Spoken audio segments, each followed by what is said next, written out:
Hey, we are at Oside, California, and we are talking about one of the most hated things to do when you have a toy hauler, and that is dumping the black tank. So I'm here with my man Ray, and he's gonna go over the exact process and how to get this thing done as least painfully as possible. So I think the most important part of this process is being prepared. As you can see, we got somebody behind us, and we don't want to be that guy in line that's messing it up for everybody else. Everybody's usually leaving at the end of the weekend. Everybody wants to get home. The last thing you want to do is dump the pooper, right? So what I like to do is make sure everything's prepared. I like to have a bucket with everything ready to rock. In this bucket here, I've got items like gloves. I've got my adapters for different dumps, right? And this is one of the best resources I have. Everybody's got that garden hose that's leaking at home, right? It's got a hole in it. Well, don't throw it away. Cut off about 2 feet right here, and you'll see how essential this piece of equipment is at the end. So let's start, right? Obviously, this one here is equipped with the snake, or the poop slinky, as I like to call it. Typically, they have a end on them, depending on what campsite you're at here. This one here has nothing. This is usually how they come equipped, right? So we've already paid the fee here. We're at the Oceanside Harbor. The first thing we want to do is lift up the flap here on the septic tank. We're going to put the one end down here. Get as much slack as we can out of it without letting it go down. This one here is actually going to hold weight down on the hose, so it's not going to pull out. The next thing we're going to do is connect the female end of the poop slinky to the male end of the RV. We want to make sure we twist, lock, and then give it a tug, right? The one thing we do not want to do is pull that lever and have this thing fly off, right? And that's going to be a mess. So I'm gonna stand back. Alrighty, we're all gloved up, ready to do the dirty business. So the first thing we're going to do, we're going to make sure once again we're secure. We got some weight on this hose. It's been known to flap out. We got tug on this, everything's solid. First one we're going to pull is our black tank. That's the bad stuff. So we're going to pull that, and immediately you saw you got some flow going on.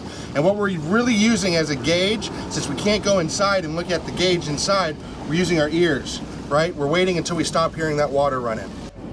So like I said, we're using our ears. We've heard the water stop running, so that's the black water. The next thing we're gonna do is we're gonna come up behind that black water, so all the particles that are in there, toilet paper, anything that might be in those ridges, we're gonna use gray. Gray water is the stuff that's coming out of your sink and coming out of your shower, so there's no solid particles obviously in that. We're gonna pull the gray, and that's gonna flush a lot of that black water out.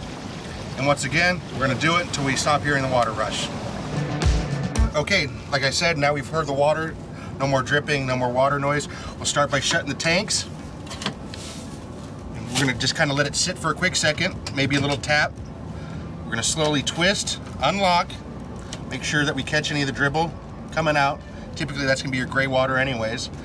We're gonna hold this unit, and we're gonna come over here. Now we're gonna use that little bit of hose that I talked about. And the reason I have a little short hose is so it doesn't get tangled up and tripped up. You can use a little bit longer. But now we're going to rinse this out.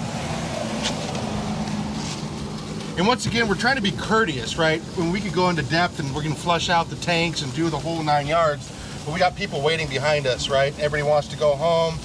Kids are crying. Wife's sunburned and pissed. Everybody wants to get home. So what we're going to do, we'll finish flushing this out.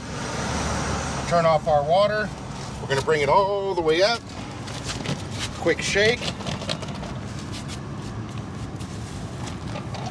Pull it on out of the tank.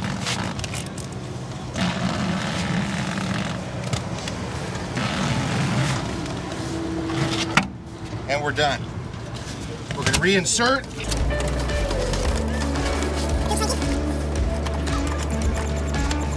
Put the cap on the black and gray water valve. Double check everything. And we're all set to go. Alrighty, so we pulled out of the line. We're in the clear. We gave some room for everybody behind us. So once we get home, or once we're in the clear, we can do two things. If we got to clean out at home, or we're at a clean out station where there's not a lot of people behind us, this unit here is equipped with a black water flush tank. So what we want to do is we would take our garden hose or our hose at home or at the dump station. We'll hook it up here, not on yet. We'll pull our black water tank valve out, obviously with our hose going down into a septic. we'll turn the water on, and this will actually flush the black water tank out. Because what happens is you get bits of toilet paper, you get bits of debris, and that's what messes up the sensors. There's a bobber that goes up and down, and typically a lot of times it'll show your black water tank is full, but it's not. It's giving a misrepresentation because there's debris on that bobber.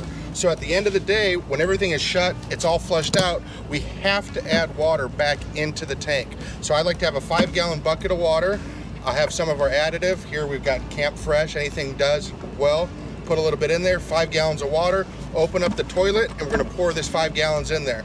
And that's gonna, when we're in storage, this is gonna break down any of that solid material. It's gonna keep it smelling nice, and it's gonna keep moisture in that tank is what we wanna do. Another trick of the trade is at the end of the day, when you're leaving camp, you open up that cooler, there's no more beers left, but it's all ice. You can take that ice and actually pour it down the toilet, right?